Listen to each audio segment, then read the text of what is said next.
The waitress was slammed against the counter. Handcuffs clicked shut. Customers watched in silence as police dragged her away. She didn't scream. She didn't beg. She simply whispered, "This is a mistake." What the officers didn't know, what the customer never imagined, was that the woman they arrested was the daughter of one of the most powerful billionaires in the city. And the truth that followed would destroy careers, expose corruption, and change every life in that room. Watch this story till the end, because sometimes the quietest people carry the loudest power. Her name was Emily Carter. To everyone inside Riverside Grill, she was just another waitress. Black apron, hair tied back, tired eyes hiding intelligence. She worked double shifts, never complained, never argued. Customers liked her because she was polite. Managers liked her because she was invisible. That was exactly how Emily wanted it. Emily didn't need the job. Her father, William Carter, owned shipping companies, tech firms, and real estate across 3 continents. But Emily had grown up different. No shortcuts, her father used to say. Learn how the world treats people without power. So she worked, she learned, she watched, and she kept her last name a secret. That afternoon, the diner was packed. Lunch rush, orders piling up. Then Mark Delaney walked in. Expensive suit, gold watch. The confidence of a man used to being obeyed. He snapped his fingers. "Waitress." Emily approached calmly. "What can I get you, sir?" From the first moment, he was rude. Sent food back, complained about temperature, accused her of attitude. Emily stayed professional until the check arrived. "This isn't right," Mark said loudly, holding up the receipt. "You overcharged me." Emily glanced. "It's correct, sir," she replied politely. "You ordered the premium cut." Mark leaned back. "No, I didn't." "You did," Emily said gently. That's when his expression changed. Cold, calculated, he stood up. "Then you stole from me." The diner went silent. "I watched her add charges after I paid," Mark said loudly. "She's a thief," gasps. Emily's heart raced. "That's not true," she said firmly. "There are cameras," Mark smirked. "Call the cops," he said. "Let's see who they believe." 10 minutes later, 2 officers entered. Officer Reynolds, Officer Pike. They listened briefly. Mark spoke first, confident, loud. Emily tried to explain. "There are cameras—" "Ma'am, step aside," Officer Reynolds interrupted. Emily noticed something. The officers weren't asking questions, they had already decided. Officer Pike grabbed Emily's arm. "Hey," she said calmly, "you're hurting me." "Hands behind your back," he ordered. "What?"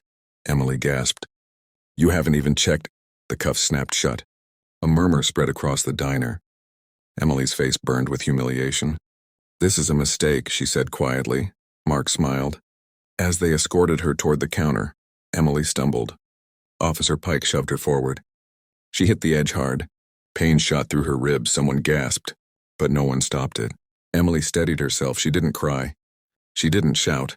She looked at Mark and said softly, "You're making a very bad decision." As they led her out, Emily asked one thing. "May I make one phone call?" Officer Reynolds laughed. "At the station." Emily nodded. That was enough. Emily Carter was taken away in handcuffs. The diner returned to noise. Mark finished his coffee. No one knew that across the city a billionaire was about to receive a phone call that would stop everything. The door slammed shut. Emily sat in the back of the cruiser, wrists cuffed, spine stiff against cold plastic. She stared straight ahead, not because she wasn't afraid, but because she refused to give them the satisfaction. Officer Pike glanced at her through the rearview mirror. "Next time," he said casually, "don't steal from customers." Emily finally spoke. "I didn't steal," she said evenly, "and there are cameras."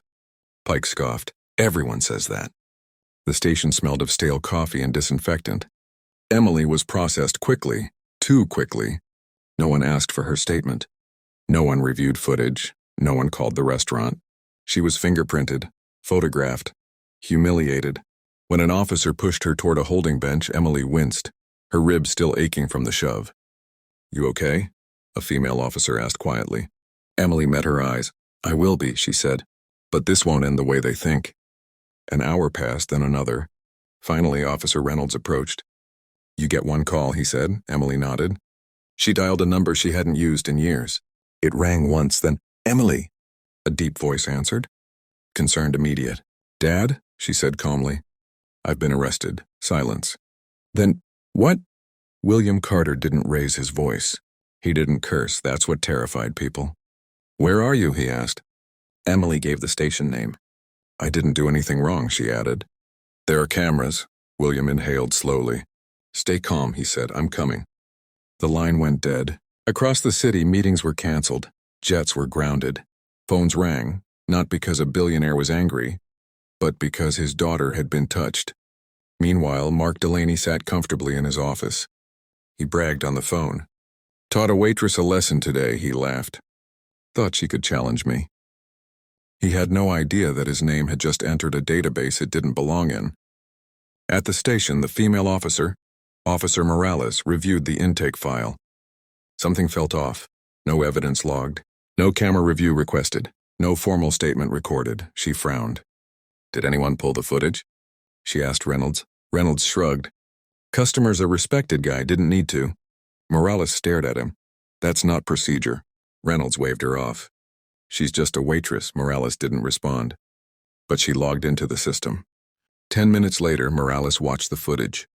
The screen showed everything. Mark ordering the premium cut. Emily reading the order back. The receipt printed correctly, then the lie. Mark pointing, raising his voice. Emily staying calm. Morales leaned back, stunned. She rewound it again. "This is bad," she whispered. The station doors opened. Conversation died instantly. A man in a dark coat entered, flanked by 2 lawyers and a private security detail. William Carter. Even the officers who didn't recognize his face felt the shift. Authority walked in with him. "I'm here for my daughter," William said calmly. Officer Reynolds swallowed. "Sir, I know exactly why she's here," William cut in. "And so do you." Emily was brought out. Her cuffs were removed immediately. William examined her bruised wrists, her ribs. His jaw tightened, but his voice stayed level. "Did they hurt you?" Emily hesitated. "A little. That was enough." William turned to the officers. "I want the footage," he said. Morales stepped forward. "I already pulled it," she said quietly. "She's innocent." The room froze. William looked at her. "Thank you," he said. Then he looked at Reynolds and Pike. "You arrested my daughter without evidence," he said. "You used force and you ignored protocol." Reynolds stammered. We believed the customer." William nodded slowly. "That," he said, "was your first mistake." The truth was no longer hidden, and what came next wouldn't just clear Emily's name. It would expose corruption, arrogance, and the cost of judging people by their uniforms. No one spoke. The air inside the station felt heavier than steel. William Carter stood still, hands folded behind his back, eyes fixed on Officer Reynolds and Officer Pike. Not angry, not loud. Hoarse. Calm. "Bring the customer here," William said. Reynolds blinked. "Sir?" "The man who accused my daughter," William repeated. "I want him here now." Officer Morales made the call. Mark Delaney answered confidently. "Yes," he said. "You need to come to the station," Morales said. "There are questions about your accusation." Mark laughed. "Already handled," he said. "She's in jail." Morales paused. "No," she said quietly. "She's sitting with her father." Silence. "A father?" Mark asked. "Yes," Morales replied. "William Carter." The line went dead. 30 minutes later, Mark stormed into the station, arrogant, smiling until he saw William. His face drained of color. He recognized the man instantly. The shipping magnate, the investor. The billionaire whose company controlled half the ports on the coast. Mark's knees nearly buckled. I didn't know," Mark stammered. Emily watched silently. William gestured to the screen. "Play it." The room filled with the sound of Mark's own voice. Ordering the premium cut, confirming the price. Lying, Mark's smile collapsed. "That's taken out of context," he said weakly. William turned to him slowly. "You lied," he said. "You abused power, and you enjoyed it." Mark swallowed hard. You thought she was powerless," William finished. William shifted his attention. "Why wasn't this reviewed before her arrest?" he asked. Reynolds spoke nervously. He seemed credible. "Because of his suit?" William asked. "Or his skin? Or his wallet?" No one answered. Officer Pike looked down. Morales stepped forward. "Sir," she said, addressing William, "we have grounds for false reporting, filing a fraudulent claim and assault." Mark panicked. "You can't be serious," he said. "I'm the victim here." William raised a finger. "No," he said calmly. "You're the example." Officer Morales turned to Mark. "Sir," she said firmly, "place your hands behind your back." The cuffs clicked. The same sound Emily had heard earlier. Mark's voice cracked. "This is ridiculous," Emily finally spoke. "You said you wanted the police," she said softly. "Now you have them." William looked at Reynolds and Pike. "You're suspended," he said, "pending investigation." Reynolds protested. "You can't do that," William didn't respond. The police chief had already entered the room. "I can," the chief said quietly. The chief turned to Emily. "I owe you an apology," he said. "You were treated unfairly." Emily nodded. "I know," she said. "That's why this matters." Within hours, the story exploded. Headlines blazed, body cam footage leaked, security footage followed. Public outrage surged. The next day, Emily returned to Riverside Grill. The manager trembled when he saw her. "I didn't know," he said. Emily smiled politely. "That's the problem," she replied. Customers stared, some apologized. Some looked away. Emily tied her apron anyway. She wasn't done yet, the lie had collapsed. But justice wasn't finished because truth doesn't just clear names, it demands change. By morning, the city was on fire. Talk shows debated police bias. Social media demanded accountability. Protesters gathered outside the station. Emily's face was everywhere. Not as a billionaire's daughter, but as the waitress who was slammed into a counter. William Carter watched the coverage in silence. "They're angry," Emily said softly. "They should be," William replied. "But anger fades. Change doesn't if you force it." Officer Reynolds was officially suspended. Officer Pike was placed on leave pending assault charges. Their body cam footage became mandatory viewing at the department. Not because William demanded it, but because the chief knew this case had exposed a rot they could no longer hide.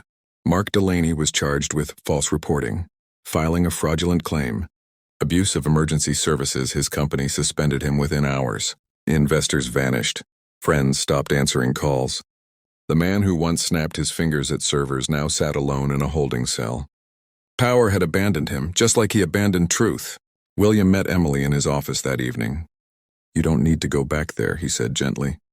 "I can make this disappear." Emily looked at him. "No," she replied. "I won't disappear." William studied her.